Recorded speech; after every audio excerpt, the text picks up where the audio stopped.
Go. On this edition of Vacation Station, we're going to talk about why not to go to South America. One reason, buff-tailed bumblebees. The Bombus terrestris. This bee is native to Europe, coastal North Africa, and West and Central Asia. This species is invasive. It was hoped that these insects would take over these important services when they were first introduced into central Chile in southern South America in 1998 as pollinators in a few greenhouses with the backing and approval of state authorities. But in the greenhouse, they did not stay. Some individuals escaped, and very soon they established colonies in the wild.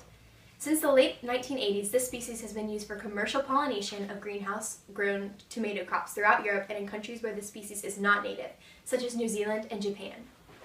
Restrictions on importation of the buff-tailed bumblebee exist in the Canary Islands, Norway, Japan, China, South America, New South Wales, and Australia. The importation of buff-tailed bumblebee is prohibited in the United States, Canada, and Mexico. This pollinator needs to go. Now we'll go to our field reporter, Sarah, for more information. The consequences for the native fauna and flora are difficult to assess. The European bumblebee could disrupt the ecological balance of southern South America to a major degree. In 2008, the Australian government banned the live import of B. terrestris into Australia on the grounds that it would present a significant risk of becoming a feral species and thereby present a threat to the native fauna and flora. In 2004, this bumblebee was classified as a key threatening process by the Scientific Committee of the New South Wales Department of Environment. It is also classified as an invasive alien species in Japan. The triumphant advance of the European bumblebee is a disaster for the native bumblebees. 5 out of a total 250 bumblebee species to be found in the world live in southern South America, and a disaster particularly for the attractive and vivid orange giant bumblebee, Bombus dalbomi. Wherever the buff-tailed bumblebee settles, the native species are done for in most areas in which its competitor has appeared. B. dalbomi has disappeared surprisingly quickly wherever the B. terrestris goes. One possible reason for its extinction is the protozoan parasite Cryphidia bombi, which lives in the intestines of the buff-tailed bumblebee. This parasite causes internal infections in the European and native bumblebee species in South America. It modifies the new behavior of the workers, increases their mortality rate, and prevents the establishment of new colonies. The presence of these bumblebees may also disrupt the pollination of native plant species. Excuse me, are you talking about the buff-tailed bumblebee? We are. Why do you ask? Well, this is why I wear it. It's to protect myself from these bees. I know all about them. The queen's about 2 to 2.7 centimeters long, while the worker's about 1.5 to 2 centimeters long. And they're they look like a normal bee. They're black, and they have yellow bands around their middle and in front of their wings. And the queen has a buff-colored thorax.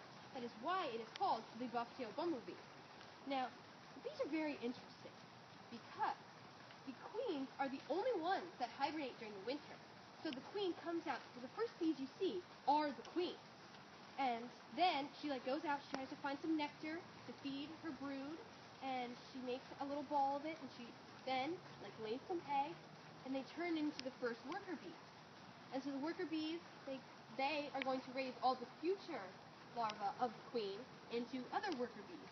And they can go kilometers to find food for the queen and for the bees. And at the end of the summer, the queen lays these eggs, and some of them become males, and some of them are given extra food and become female, new queen bees.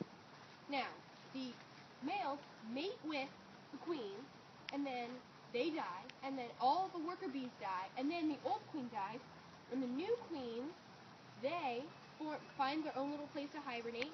Usually it's a mouse nest, and they hibernate, and then in the spring, they come up again, and they form an entire new colony every single year.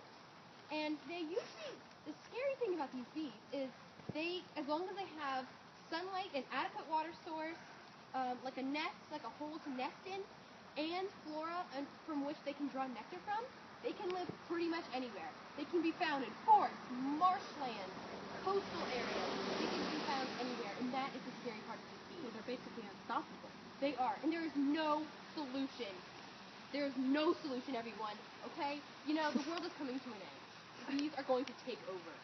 Thank you for sharing your information with us. Thank you. Okay, thank you for that, Sarah. Anyway, next time on Vacation Station, you can learn about what's so deadly about the Dead Sea. Thank you and have a great